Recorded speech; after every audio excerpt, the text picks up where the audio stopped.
Great. So thanks everybody for hanging in for a couple extra minutes, and thanks for joining us. If you're not familiar with who I am, I'm Alexis Wagner. I'm the Marketing and Digital Education Director for Westar. And if you're not familiar with Westar, welcome.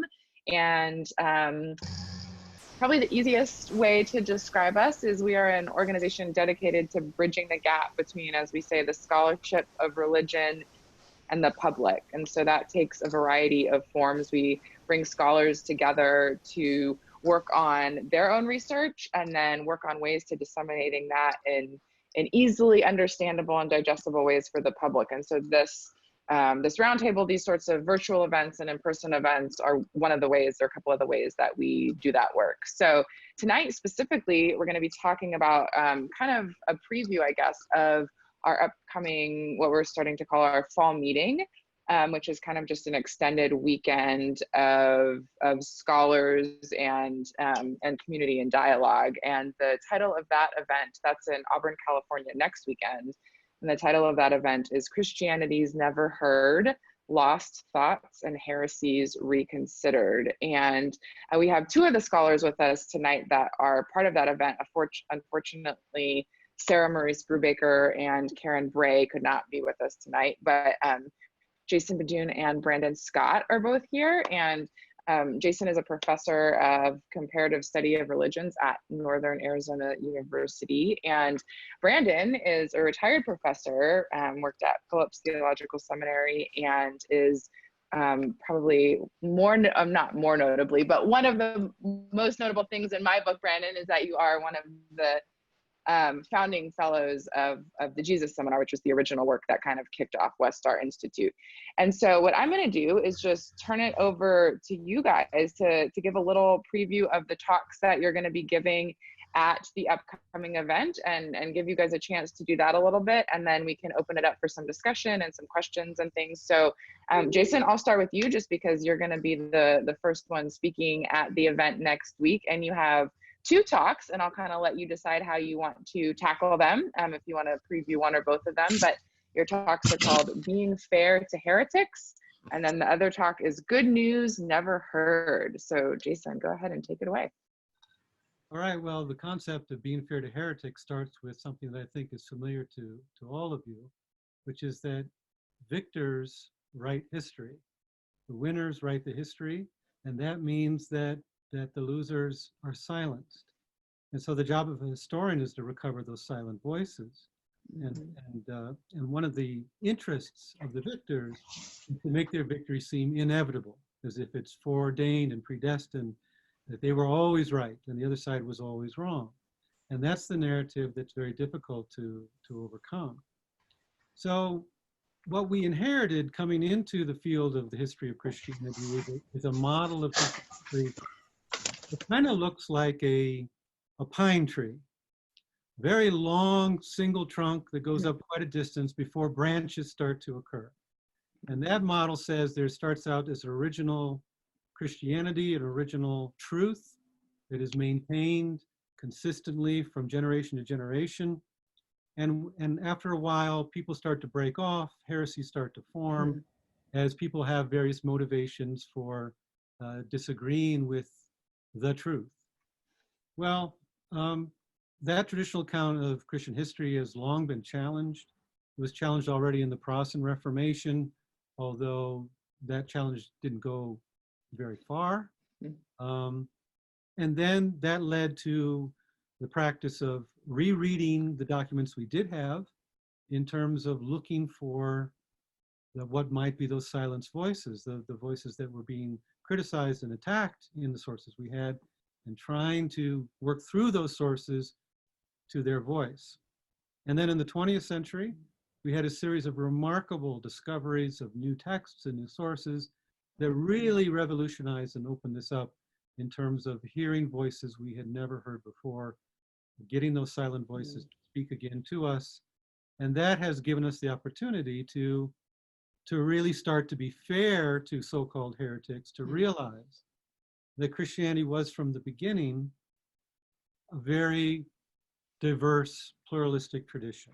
It wasn't like a pine tree at all. It was more like a bush. From the very start, there were lots of different strands growing out in what we might just call loosely the Jesus movement. It was a movement. It wasn't an organization. It didn't have a centralized leadership. It had no one to call the shots. It had various people vying for leadership and authority. No universally recognized central leadership. And so you had in the ancient Roman world a variety of possible options of Christian identity, if that was an identity you were interested in. And even in a single city, you would have multiple different kinds of groups associated with the Christian movement. And so our job as historians is to recover that diversity, that plurality, and not to pick sides or pick winners or losers or judge who's right and who's wrong, but rather just to let those identities be known that otherwise might not be known. And if you think about what makes someone a heretic, it could be a number of things, right? It can be a standing still while everyone else moves. So that older forms of Christianity, such as Jewish Christianity, becomes heretical just by standing still, just by being what it always had been, while other Christian groups had decided to move on, to make other choices. If you want to name the earliest heretic we know, that would be Paul. And he's the other kind of heretic, the heretic who's a heretic because they're an innovator. Because while others are standing still, they're pushing forward into new proposals, new ideas that others don't accept and don't recognize. And so a heretic can be a conservative, a heretic can be a radical, a heretic can be a traditionalist, it can be an innovator. And being fair to heretics then means realizing that our picture of Christianity is impoverished if we don't know the role of all of these so-called heretics, if we don't know how important they were for those innovations, or how important they were for holding the line against innovations. And what became the victors, what became later Christianity, absorbed many of those things from people that they dismissed as heretics. The New Testament was a heretical idea, right? The idea that Christians needed a scripture other than the Jewish scriptures, that was a heretical idea. So being fair to heretics involves giving them their due in terms of what they've contributed to larger Christianity. And being fair also involves recognizing how they had legitimate points, how they got some things right. Being right isn't always necessarily the winning formula in history, but they had insights, they had values that were important, and sometimes they had the better argument. But again, the better argument doesn't always win in history. So being fair to heretics then will be part of what I talk about in a couple of weeks. And then the other thing, as Alexis mentioned, is good news never heard. And simply by restoring those voices, we can pick up strands of the Christian message that might in some ways speak to 21st century Christians that in the interim were sort of silenced and washed out of the tradition, and yet might present fresh ways of thinking, might shake things up, might have sort of provocative ideas that speak to our modern condition and our modern issues that the more traditional Christian church in some ways is not able to. And so I'll be presenting a selection of those possible good news is never heard that could be of interest and of value to 21st century Christians. Awesome. Thanks, Jason. That's a great and insightful and yeah, piques my interest for the full event. So thanks for sharing that. We can, I'm sure, get a little bit more into some of the specifics there. But Brandon, I'm going to go to you now, and I lost you. give the titles of your event. Your two talks. Oh, are you there? Yeah, okay, I'm here. You can hear me? Okay, cool. So your two, the topics of your two talks are resurrection or immortality. Choose one, not both. and then the absent God and the kingdom of God. So feel free to give us a little preview of either or both of those. Yeah, my talks will follow pretty closely on Jason's, although we didn't plan it.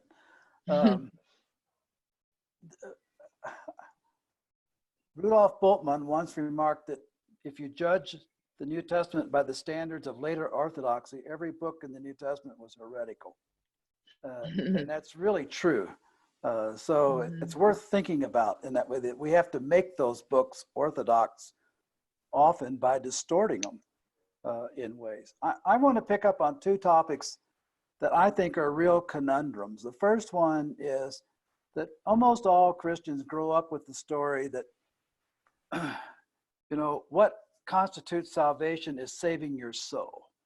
And that after death, your soul goes to heaven and your soul is immortal. And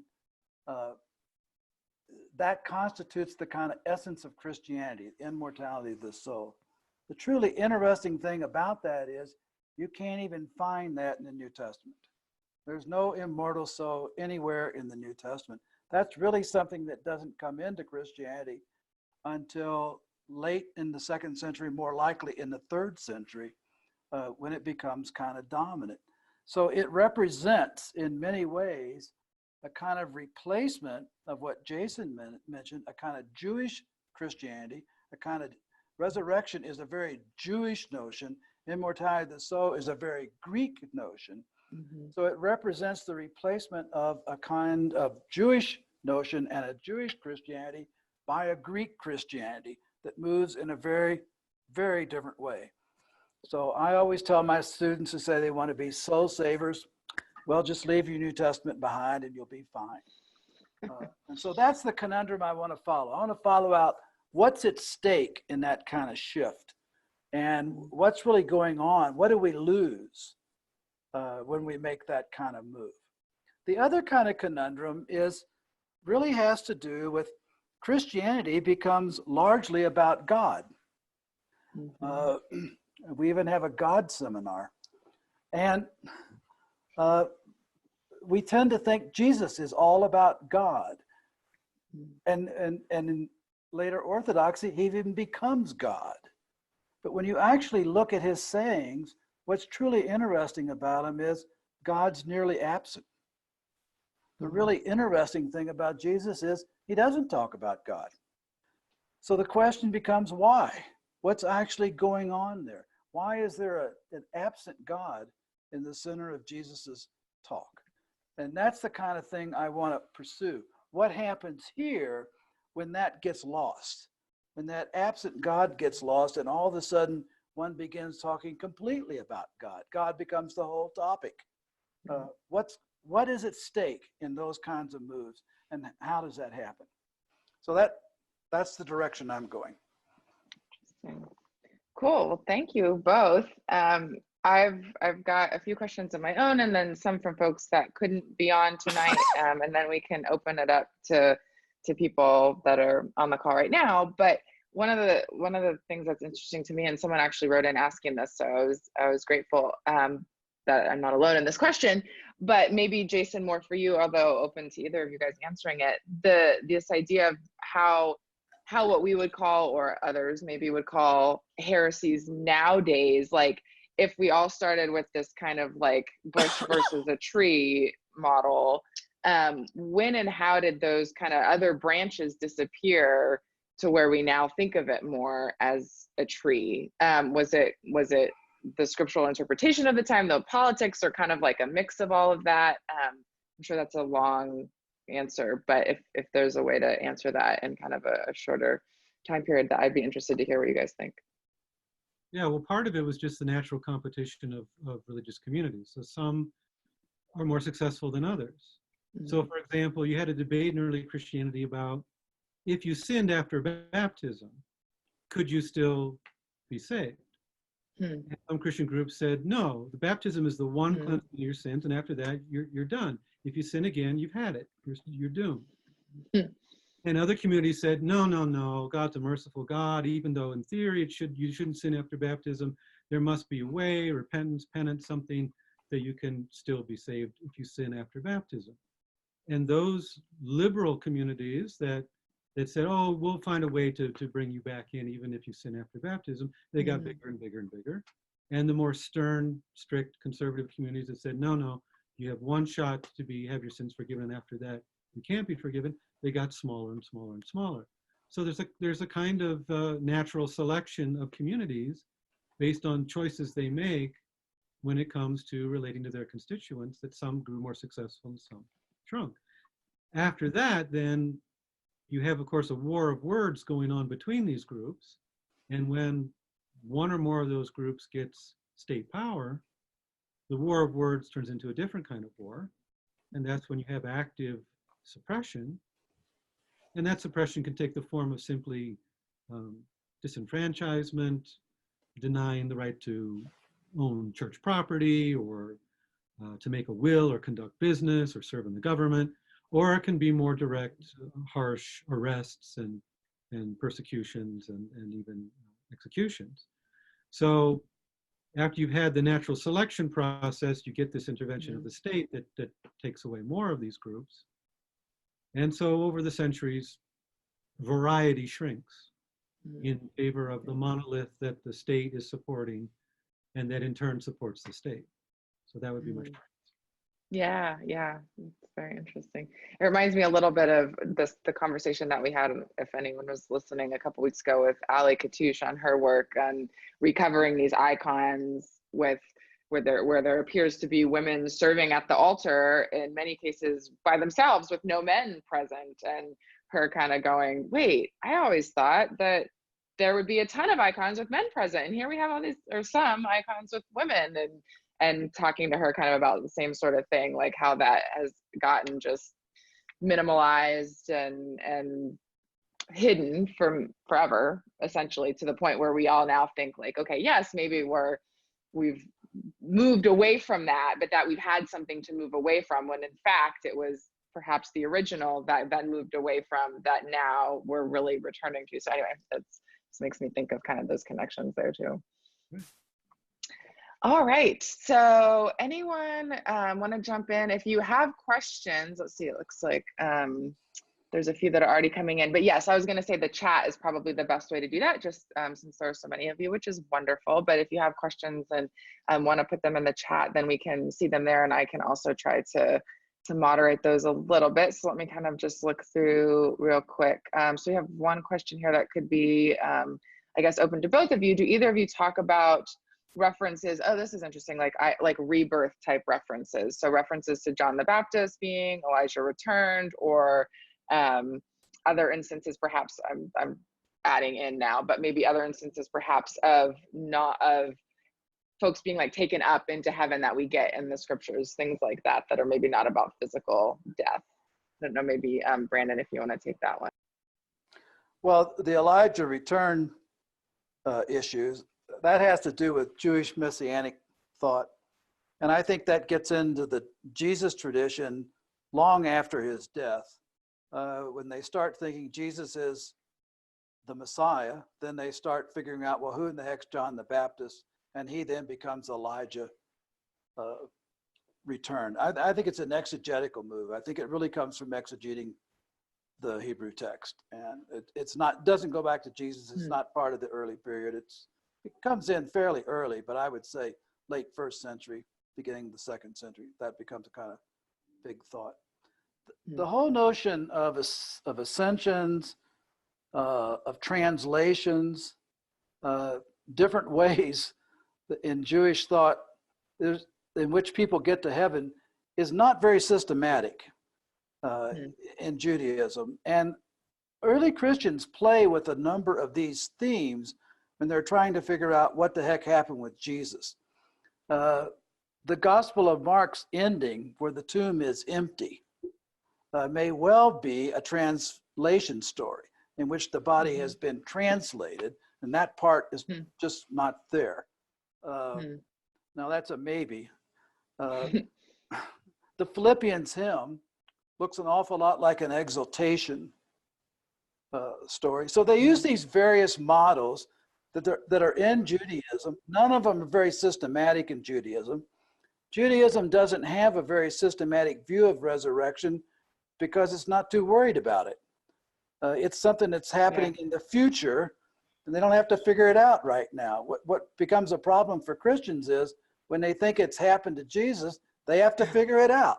And so they do. They began experimenting with all these kinds of things to try to figure out what they think is happening. And mostly they borrow from Jewish texts because they're Jewish. Right. Yeah. This is interesting thought, talking about maybe what might by some be dubbed, if we're talking about like modern heresies, maybe. Joy Ellen, you asked, what about speaking about Unitarian followers of Jesus today, or others, folks that don't believe in the Trinity? So thinking about these strains that have maybe emerged or survived that have also been kind of labeled in contemporary times as like the idea of heretic. Any thoughts about that? Yeah, well, there were a lot of Unitarians in early Christianity. Right. That's the starting point. And if you look at the debate, the Arians debate, Arius and people associated with Arius had the better argument from the Bible. They had the better argument from the New Testament, clearly. And that's an example where the people who had the better argument ultimately lost. It took a lot longer for them to lose than most people realize. A lot of the successor states of the Roman Empire across Europe and North Africa started out as Arian in their Christian theology, and were Arian until the 6th century. So Arianism had a long life, but then, of course, it was finally suppressed and had to sort of be recreated with the Protestant Reformation. And but clearly, if you look at early Christian literature, it takes a long time. And there are always outliers. There are always individuals who have a different kind of heresy about Jesus, which is that he is God, just plain and simple. That God becomes Jesus, right? And you have a few early Christians who say that, and then the mainstream church ends up saying, no, that's not right either. It's a complex Trinitarian thing. Justin Martyr does that pretty close. Yeah, and Melito of Sardis does too. Right. Right. And so there are these early people who are trying to figure out how God relates to Jesus, and for a lot of them, for most of them in the early centuries, he's clearly the Son of God. He's not God. But the reason why the better argument doesn't win is it gets in the way of devotionalism to Jesus. It gets in the way of people's desire to speak to Jesus, to worship Jesus, to treat him as a divinity. And if they're strict monotheists, then they can't do that. And so the whole winning or losing of Arius and the Arians at that time in the past hinged on that question, well, if he's not God, can we still worship him, right? And that ended up becoming, in a sense, a deal breaker, I think, why the other side prevailed. But certainly there's a lot of Unitarianism, there's a lot of universalism in early Christianity as well. Origen is a universalist in terms of the idea that everyone gets saved in the end. It just is a matter of time. And that relates to a different aspect of the previous question about the idea that people come back. Some early Christians believe that people come back, that there is reincarnation, that there is a long trail to walk to salvation for some. And so this is part of the diversity that we're interested in bringing to the fore. Yeah, that's really cool. So I'm getting a few questions. I'm going to try and kind of distill them down, but around, I think, Brandon, what you were talking about, this kind of idea that Jesus doesn't talk about God. So it seems like people are interested in hearing you say a little bit more about that. Is that maybe that the references to quote God the Father were added in later, or maybe delve a little bit more into what you mean by that? Well, I mean, one of the real problems here is that most people who want to say, oh, Jesus did talk a lot about God, the first thing they start quoting is the Gospel of John. And the Gospel of John is full of Jesus talking about God. None of that is Jesus. Yeah. That's all much later. And I mean, and that's a real problem. So that what really happens in the tradition is instead of taking their cue from the synoptics, the tradition took its cue from the Gospel of John, because that was much more easily adapted to Hellenism. You can get a Hellenistic reading out of John much easier than you can out of the Synoptics, which tend to be much more Jewish. They're much more wisdom texts, and so that it really works kind of differently there. Okay, interesting. So this question is, I'm going to ask, let's see, from David, who I also find this interesting, just maybe getting a little in the weeds, but what have you found maybe a concept that we've somewhat returned to perhaps nowadays of this idea of a weak or non-sovereign God? Has there been indication found, I guess, for that in early Christ movements, that was one of the things that would have maybe been considered one of these heresies? Well, I mean, the classic view of the weak God is Paul, Mm-hmm. Who takes on a view of God as crucified. Mm-hmm. You know, he's the cross that becomes for Paul the symbol of how God acts, what God is. That's a very weak and humiliated God in terms of Roman values. Mm-hmm. So, I mean, that's the classic move there. Instead of appealing to a sovereign God who destroys his enemies, the cross becomes the sign of the defeat. I mean, I'm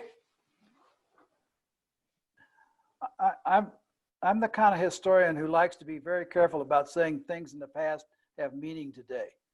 I think you have to be very careful about how you make those jumps. But I used to tell my students, instead of wearing a cross, which is become for most of us a piece of jewelry, they should wear a hypodermic needle, because that's how we put people to death. And that would not go over real well, you know, if you wore a hypodermic needle around your neck at services, especially if it was a big hypodermic needle, you know.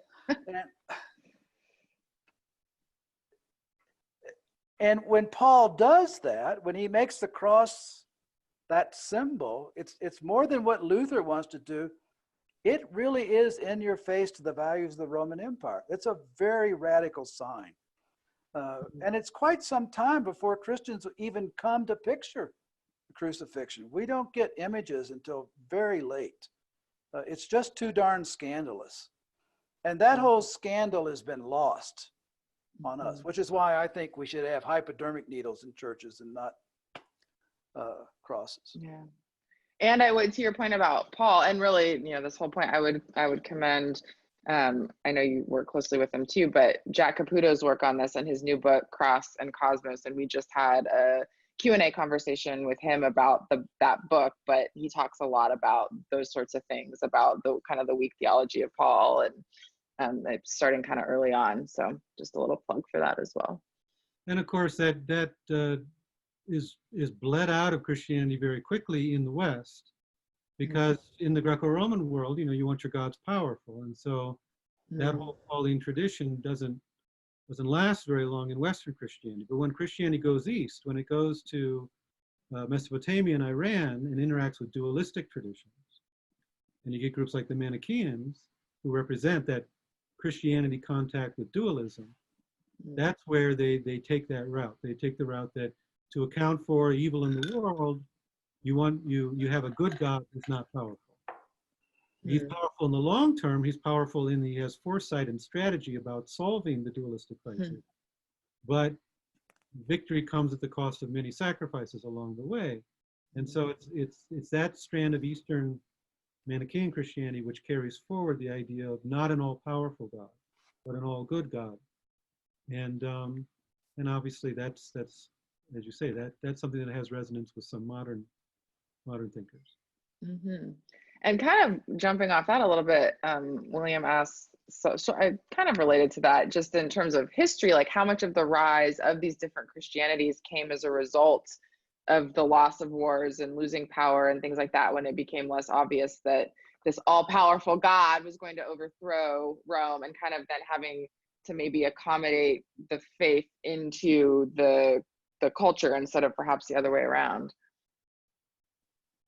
You know, one of the huge things that's missing from most modern Christians' understanding of early Christianity is just how much Christians were entangled in the Jewish wars, and how much the Jewish wars were a huge crisis and fork in the road for early Christianity. Because within a couple of generations, there were three major conflicts between Jews and the Roman state, and the sort of traumas that the Jewish identity went through, and the fact that at least at the beginning of those wars, 90% of Christians were Jews. It was a huge shaping event in a number of ways, and in some ways it split the non-Jewish Christians off from the Jewish Christians. In some ways it started to disadvantage Jewish Christianity compared to non-Jewish Christianity.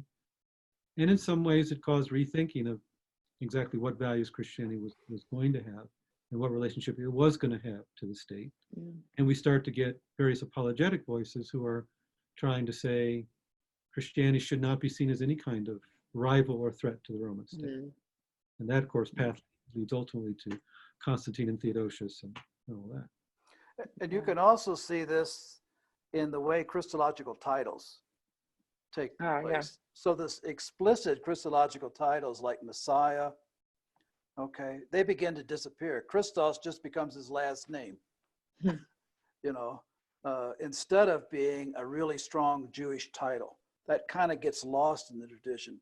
And Jewish titles like Son of God, which is a messianic title in the New Testament, in the later tradition gets understood more in an ontological sense, that he was somehow literally, in some ways, you have to figure out how that works, a son of God. Or Kurios, you know, which is an imperial title. You begin to get these titles that become to the prominence, and what they lose is their connection to Judaism. They then become re-understood as Hellenistic titles, as titles of imperial power. Really interesting stuff, guys. So I think I've gotten through most of the questions. Can I raise just one other point? Yeah, please. Jason said the Jewish wars, and he's really right to emphasize it's not the war in 70. There's three of these darn things, and each one makes it worse. And Bar Kokhba is the real in 132. That one, that's huge on the influence it has on how Christianity emerges. And it's also important to look at little things that we miss.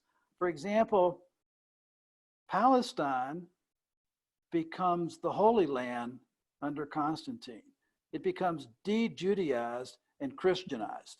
And we don't even think when we use a title like the Holy Land that there is a strong anti-Semitic implication in the very use of that term. And another kind of major thing here is Constantine shifted the Christian church from a moon calendar, which is Jewish, to a sun calendar, which is Roman pagan. And we're still on that sun calendar. And that's where all these debates about the date of Easter come from.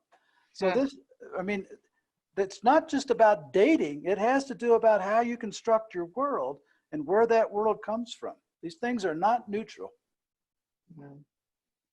Yeah, I didn't know that. That's really interesting. So any other thoughts? We're ahead of schedule, partly I think because we are missing two of our presenters, unfortunately. But I don't need to keep us here for a full hour, although I don't want to cut anybody off if there's any other thoughts. So I don't know, Jason or Brandon, do you have anything else you'd like to add? I would like to give full opportunity for anyone who's out there to ask questions before I close. Yeah, for sure. Any other? I think I've gotten most of the ones that were asked, or at least like managed to kind of combine them a little bit. There's a question about reincarnation, but we kind of hit on that. So I think I've got. I have a question. Can you hear me? Okay. Oh yeah, Shirley, go ahead. This is Shirley Lorenz. I am curious about the discussion of the development of Christianity and how it has been described as a bush and now it is a tree. And I a tall tree. And I'm not certain what that means, because as I see it, it's bushier than ever. I don't know how many different brands of Christianity we have, and they all interpret things differently. We use the same source book, but there are hundreds of different interpretations. Would someone address that? I'll start, and then we'll see if Brandon wants to chime in. The main point about the bush and the tree analogy is that the great diversity that you're quite right to describe today, that's a phenomenon of the last 500 years. And there's very little continuity between the variety and the plurality in early Christianity and the variety and plurality today. Some things are reinvented. Some Christians, come to, rethink some of these things that earlier Christians also thought, but not that these communities have survived. You may be aware that there's a very large sort of Jewish Christian identity movement going on right now that is very different from early Jewish Christianity and not in any way in historical continuity with early Jewish Christianity. So the tree image acknowledges that as you go up the tree, you start to get branches and width and spreading out. But the idea, the old myth about Christian origins is, if you go back in time, early on, there was this pure, unsullied, single tradition that went on quite a while before things started to diversify. And by comparing it to a bush, I was making the point from the very beginning, from the ground up, there was great variety. There never was once you get to Jesus on the cross, after that, there is no single line that represents Christianity. It was very diverse. But as we talked earlier in the hour, that early bush got all trimmed very tightly through a number of forces. And then we went through a long period of having not complete monolith of Christianity. There are a lot of other Christian churches, especially in Asia and Africa, that people don't often think about in Christian history. But certainly a lot fewer varieties for a long time, until the Protestant Reformation and all the diversity that started to bring back. The modern diversity in Christianity, which is huge, is the result of two principal things. One is the separation of church and state. Once the state is no longer interested in what religion is then free to go any way it wants to. When you have to have the faith of the emperor, that really limits things. But in the United States, we've had hands off on the part of the state, and so religions are free to go however they want to. There's been no state religion, and therefore it spreads rather rapidly. The other one is capitalism. Religion has become a free market enterprise. Make your own, and it just grows like everything in capitalism. I mean, it's competition. And that has just produced all these different versions. So I don't think there's any way you put that back in the can. We're in for more and more diversity, not less and less when it comes to religion. Yeah.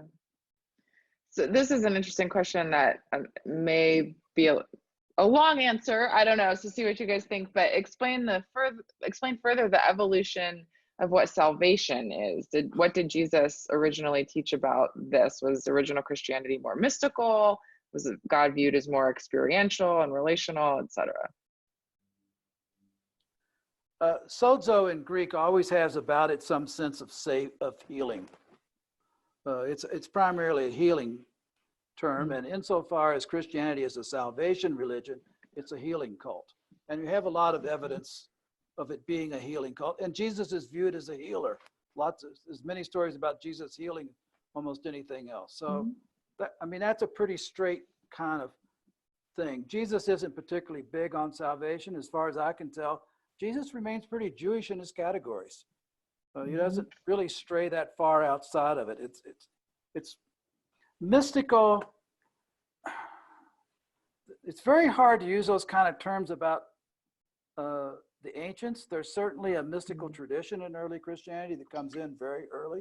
It's very hard to say how far back it goes, I think. Um, so I'd be hesitant to push it. Yeah. I think early Christianity, Jason said that, after Jesus on the cross, it all becomes diverse. I would actually argue before the cross, it's diverse. Because I think the early followers of Jesus are really split between a wisdom view of what's going on and an apocalyptic view, and that they really don't have that sorted out. And that's why the tradition, as far back as we can tell, has both strands in it. So there's a kind of inherent problem, right as far back in the tradition as we can see, between, is this an apocalyptic movement or is this a wisdom movement? Well, in that sense, Brennan, of course, it goes back even before Jesus. Because, Yeah. well, what we have to keep in mind is that, Jesus does not walk onto a blank slate, right? Right. There are expectations. There are already worldviews. And when Jesus walks onto that stage, he walks into those existing expectations and worldviews, and people encounter Jesus and experience Jesus according to those. And so everything, there's nothing pure in any of this. Everything is filtered and conditioned by where people are coming from. So on the one hand, you have an apocalyptic view that many Jews of the time had. On the other hand, you had developments that might be called mystical. Some of the ideas that someone like Philo Or had Qumran. in Qumran, these contemporaneous Jewish thinkers and communities. The people at Qumran thought that they were, when they had their liturgy, for lack of a better word, they were in the same plane of existence as the angels having their liturgy in heaven with God. And so, in a sense, there was a kind of mystical communion going on there. And Philo already had ideas that go into the Gospel of John about how ideas about God working in the world through a creative entity, a word of God, the Logos, and God managing the world and being present in the world through this distinct entity, which Philo even is willing to call a second God. And I'm absolutely convinced that the author of the Gospel of John knows Philo and is drawing on that in order for him to explain what he sees Jesus as being. And so there's no original unity. There's no original even Jesus. There is always everyone's interpretation. And the other thing methodologically to remember there is we do not have direct access to Jesus. What we always have is access to perceptions of Jesus, about Jesus. We don't get even if you have a parable and you think that parable comes from Jesus, you don't have it directly. You have it as remembered, okay, not as spoken. And that's really, that distinction is really important. You can never get over that hump and get directly to some kind of pure beginning. What are your thoughts on how to help folks who might not agree with all this get there, or at least crack open their understanding? Because, as you're talking, I'm thinking of like, yes, these are stories that we hear through filters, etc. Or, yes, it's a, big, lots of branches and, but there are still so many people, folks I know, very well, and then people that respond to us when we share these sorts of events on Facebook, that feel very strongly that is not the case, that there is a tree trunk and there is, spoken from the word of Jesus directly into the scriptures. And I don't know, like, I know that's a little bit in like the praxis kind of practical realm, but I'm interested if you have thoughts on how we can kind of reach folks that might have those opinions. Well, I teach a New Testament class and a historical Jesus class, and many of my students are the category you just described. And so how I work with them is very simple. I put the actual biblical text in front of them and say, look for yourself. You tell me. Right? So if you give them a synopsis of the Gospels, if you have the parallels of the four Gospels on any given episode, and say, I'm not telling you what to see. You look and you tell me what you see. And then of course, they will try to say, well, maybe there's a way to understand these all as telling the same story. Okay, but do they? Or do they have different emphases? Or do they bring out different details? And why might that be? And so for people who have a long way to go to accepting sort of modern biblical scholarship, the whole point is to tell them that part of my job is listening to the Bible, paying attention to what the Bible actually says, rather than telling it what it has to say because I believe something.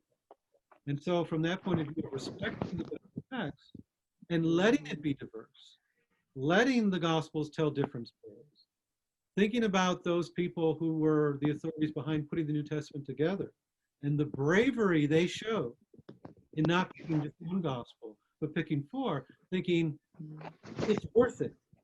The trouble we'll get from having the disagreements is worth it because of the richer portrait of Jesus we'll get from different perspectives and different versions of the stories.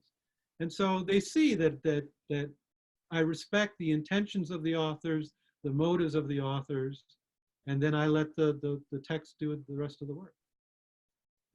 Thanks, that's great. Brandon, any wisdom? Well, no, there's no secret. There's no secret weapon here. There's no gotcha that you can do. I mean, I used to deal with this with students too. It's just an inevitable part of teaching New Testament. I used to get students who would, when they would tell me this guy, I'd say, okay, what do you think Christianity is all about? And at some point they'd tell me it's all about the immortality of the soul. And I'd say, okay, give me a 5-page paper on the immortality of the soul in the New Testament. And they would come back blank. Okay, they got a problem now. But something they think is of the essence isn't even in the text, which they think is the divinely revealed word. So I now got them thinking about the problem. Can I make them do something? Is there a switch? No. Right. But I can lead them, as Jason says, to look at the data. Take the data seriously. I once had a student, a really good person. He was an older man, Southern Baptist, who somehow ended up in my class. And we were talking about Paul.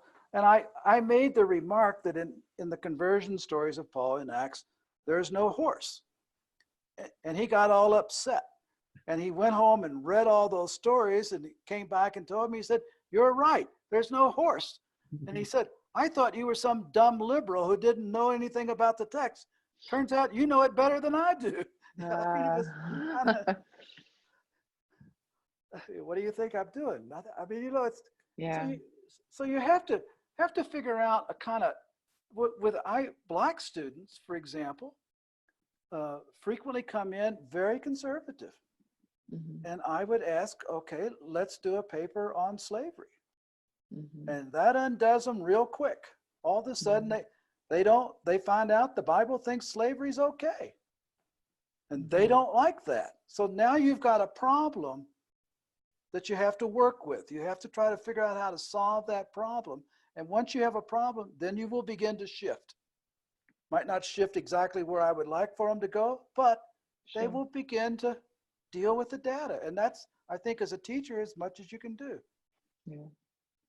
So you've got one question here that I'm going to address. I think it'll probably be our last one. And I think probably geared more toward you, Brandon. Someone's asking, so if the Sermon on the Mount has Jesus making references to his father, are you saying this was added later? I think what you're saying is more that those stories took a long time to evolve and to be told.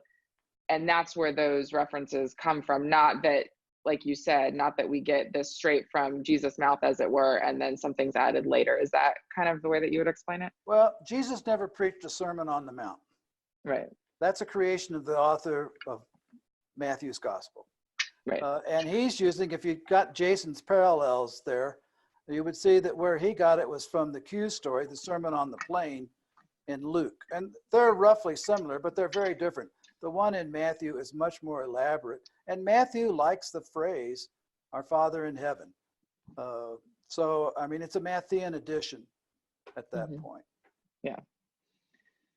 Great. Well, thanks everybody again for your thoughts. Thanks Brandon and Jason for your wisdom and expertise. And so I'll just kind of state again quickly that our event that we're previewing is coming up in Auburn, California next weekend, but we also have virtual live streaming of all the sessions available. And so when I send out the replay information for this tonight for folks, and then everyone that couldn't be here, I'll include that. So info on how you can watch that, and then info on some of the past stuff that we've done that I referenced a little bit here, as well as other resources that may be helpful. So unless anybody, Brandon or Jason, you have anything else you want to add before we go?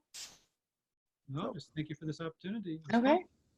Yeah, thanks to both of you, and thanks again everybody for your questions and for sharing your time, and we look forward to connecting again soon. So have a good night. Bye. Bye.